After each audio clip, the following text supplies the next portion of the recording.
Good morning everyone. मैं अंजलि आप सभी का स्वागत करती हूँ आपके इस यूट्यूब चैनल कॉन्सेप्ट विथ अभी में।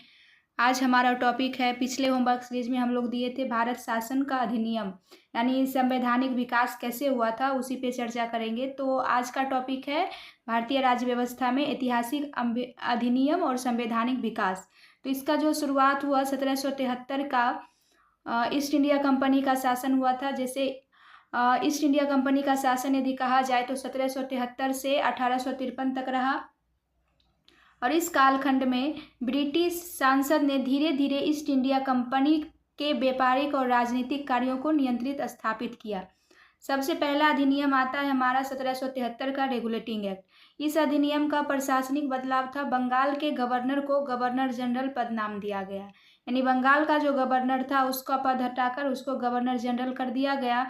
मद्रास और बम्बई प्रेसिडेंसी को बंगाल के अधीन किया गया। उसके बाद कुछ महत्वपूर्ण बिंदु है इसका कि 1774 में कलकत्ता में प्रथम सर्वोच्च न्यायालय यानी सुप्रीम कोर्ट का स्थापना हुआ, और इसके प्रथम मुख्य न्यायाधीश थे सर एलिजा एम्पे। कौन थे? तो सर एलिजा एम्पे। उसके बाद प्रथम पहला गवर्नर इसका कौन था? Lord Warren Hasting. यानी 1773 के रेगुलेटिंग एक्ट में हम लोग जान गए कि बंगाल के गवर्नर को गवर्नर जनरल कहा जाने लगा। उसके बाद 1774 का रेगुलेटिंग एक्ट में 1774 में कलकत्ता में सर्वोच्च न्यायालय की स्थापना हुई, और इसके मुख्य न्यायाधीश थे सर एलिजा एम्पे, 3 अन्य न्यायाधीश भी थे। उसके बाद पहला गवर्नर जनरल था लॉर्ड वारेन हेस्टिंग। उसके बाद आता है हमारा दूसरा एक्ट, पिट्स इंडिया एक्ट 1784। इसके अंतर्गत क्या था? कंपनी के राजनीतिक और व्यापारिक कार्यों को अलग अलग कर दिया गया था, यानी डिवाइड कर दिया था। द्वैध शासन प्रणाली लागू हुआ था।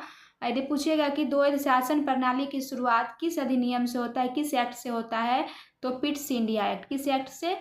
Pitt's India act. आगे है हम लोग का राजनीतिक मामलों के लिए बोर्ड ऑफ कंट्रोल और व्यापार मामलों के लिए कोर्ट ऑफ डायरेक्टर्स, यानी 2 जो विभाग में ये बांटा था, वाणिज्यिक कार्य और राजनीतिक में। तो राजनीति जो होता था वो बोर्ड ऑफ कंट्रोल के लिए होता था, और व्यापारिक किसके लिए होता था? कोर्ट ऑफ डायरेक्टर्स के लिए होता था। नेक्स्ट है चार्टर एक्ट। कंपनी का भारत में व्यापारिक एकाधिकार समाप्त कर दिया गया। ईसाई मिशनरियों को भारत में धर्म प्रचार प्रसार करने की अनुमति मिल गई थी। उसके बाद चाय और चीनी के साथ व्यापार कंपनी का एकाधिकार बना रहा। भारतीय शिक्षा के विकास के लिए प्रतिवर्ष 1 लाख आवंटित करने का प्रावधान किया गया। किस एक्ट के तहत? 1813 के चार्टर एक्ट के तहत। अगला एक्ट है हमारे 1833 का चार्टर अधिनियम।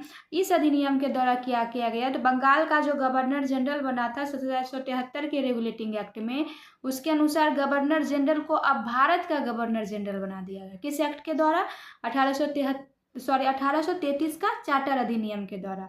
और देश की शासन प्रणाली का पूर्ण केंद्रीयकरण यानी सेंट्रलाइजेशन अगर किसमें किया गया, तो 1833 का चार्टर अधिनियम के द्वारा। उसके बाद कंपनी के व्यापारिक अधिकार को पूर्णतः समाप्त कर दिया गया। कंपनी का जो व्यापारिक अधिकार था उसको क्या, यही वो जो था ना चाय और चीनी का जो 1813 में था, उसको पूर्णतः से समाप्त कर दिया गया। और उसके बाद भारत के प्रथम गवर्नर जनरल बन गए लॉर्ड विलियम बेंटिक। कौन बने? Lord William Bentinck. और परिषद में एक कानूनी सदस्य लॉर्ड मैकाले को शामिल किया गया। ये सब किसके अंतर्गत? 1833 का चार्टर अधिनियम के अंतर्गत ये सब किया गया। नेक्स्ट हमारा है 1853 का चार्टर अधिनियम।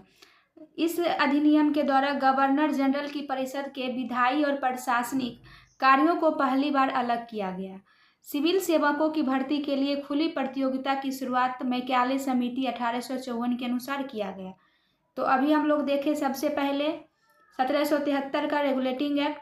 इस एक्ट में क्या था? तो बंगाल का गवर्नर को गवर्नर जनरल पद नाम दिया गया। मद्रास और बम्बई प्रेसिडेंसी को बंगाल के अधीन किया गया। उसके बाद 1774 में कलकत्ता में प्रथम सर्वोच्च न्यायालय की स्थापना हुआ, और इसके प्रमुख न्यायाधीश कौन थे? Sir Elijah Impey. और पहला गवर्नर जनरल कौन बना? Lord Warren Hasting. कौन? कहाँ का? तो बंगाल का। उसके बाद आया 1784 का पिट्स इंडिया एक्ट। इसमें हम लोग क्या देखे? कंपनी के राजनीतिक और वाणिज्यिक कार्यों को अलग अलग किया गया। उसके बाद भारत में द्वैध शासन की शुरुआत पिट्स इंडिया एक्ट के द्वारा हुआ। बोर्ड ऑफ कंट्रोल और board of court of directors का। उसके बाद 1813 का चार्टर अधिनियम, इसमें क्या था, कंपनी का भारत में व्यापारिक एकाधिकार क्या किया गया, समाप्त कर दिया गया। चाय और चीनी का जो था वो समाप्त कर दिया गया था। और ईसाई मिशनरियों को जो है भारत में धर्म प्रचार की अनुमति मिला था। चाय और चीन के साथ व्यापार पर कंपनी का एकाधिकार बना रहा। और इसके लिए क्या हुआ था, भारतीय शिक्षा के विकास के लिए प्रतिवर्ष 1 लाख आवंटित किया गया था। उसके बाद नेक्स्ट था 1833 का चार्टर अधिनियम। इसमें क्या था, तो भारत का बंगाल का जो गवर्नर जनरल था उसको भारत का गवर्नर जनरल बना दिया गया। और देश की शासन प्रणाली का पूर्ण केंद्रीकरण यानी सेंट्रलाइजेशन जो किया गया था वो 1833 के चार्टर अधिनियम के द्वारा ही किया गया था। उसके बाद कंपनी के व्यापारिक अधिकार को पूर्णतः समाप्त कर दिया गया था। भारत के प्रथम गवर्नर जनरल कौन बने थे, लॉर्ड विलियम बेंटिंग। और बंगाल के प्रथम गवर्नर जनरल कौन थे, लॉर्ड वारेन हेस्टिंग।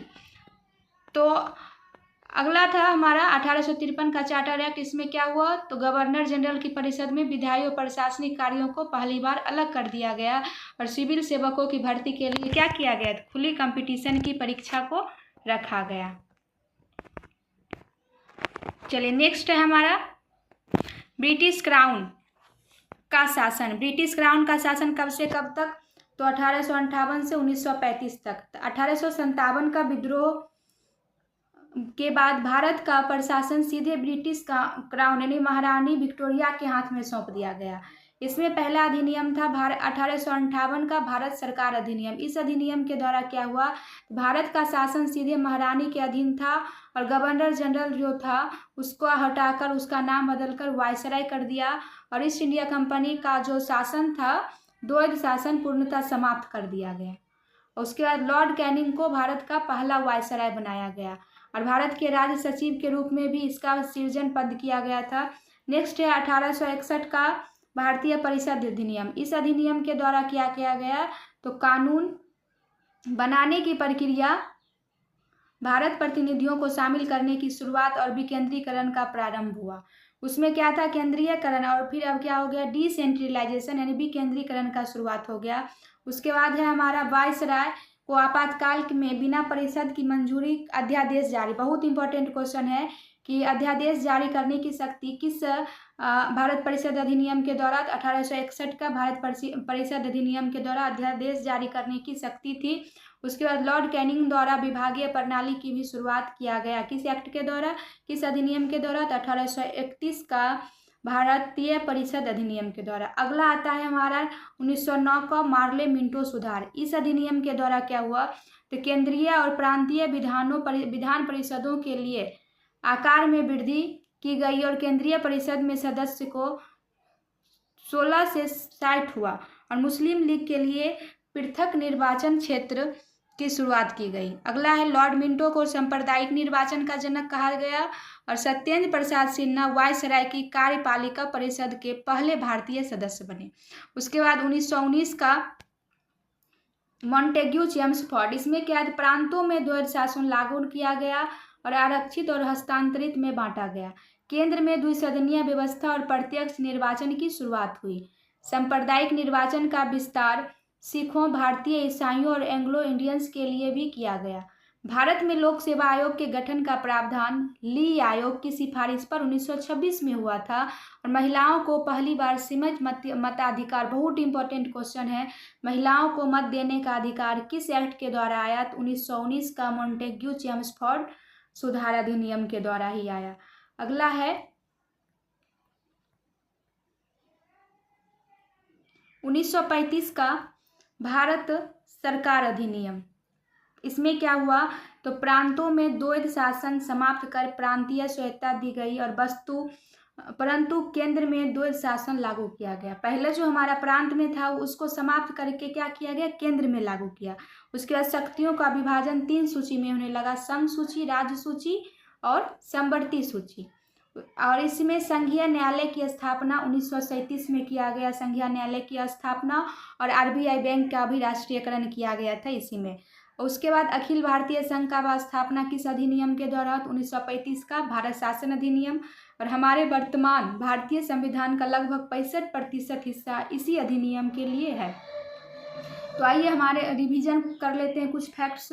तो उसको देखते हैं। देखिए इधर पदनाम का विकासकरण, बंगाल के गवर्नर को क्या कहा गया, गवर्नर जनरल कब, तो 1773 में। और बंगाल का गवर्नर जनरल को भारत का गवर्नर जनरल कब बनाया गया, तो 1833 के चार्टर एक्ट के अधिनियम द्वारा। और भारत के गवर्नर जनरल को वायसराय का पद दिया गया 1858 में। उसके बाद व्यापारिक एकाधिकार 1813 के द्वारा आंशिक रूप से चाय चीन को सुरक्षित किया गया और 1833 में क्या किया गया था, पूर्णतः समाप्त कर दिया गया। उसके बाद है द्वैध शासन। द्वैध शासन का चक्र जो था, पिट्स इंडिया एक्ट 1784 में शासन का विभाजन हुआ और 1858 में यह अंत हुआ और 1919 में प्रांतों में जो है नई प्रणाली आई और 1935 में क्या किया गया, प्रांतों से हटाकर केंद्र में लागू कर दिया गया। तो आपको इस अधिनियम से अगर कोई क्वेश्चन है तो कमेंट बॉक्स में ज़रूर बताएं। और वीडियो कैसा लगा, अगर आगे और चाहते हैं कंटिन्यू तो वीडियो को शेयर करें, लाइक करें। Thanks for watching this video. Video कैसा लगा कमेंट बॉक्स में ज़रूर बताएं। Thank you.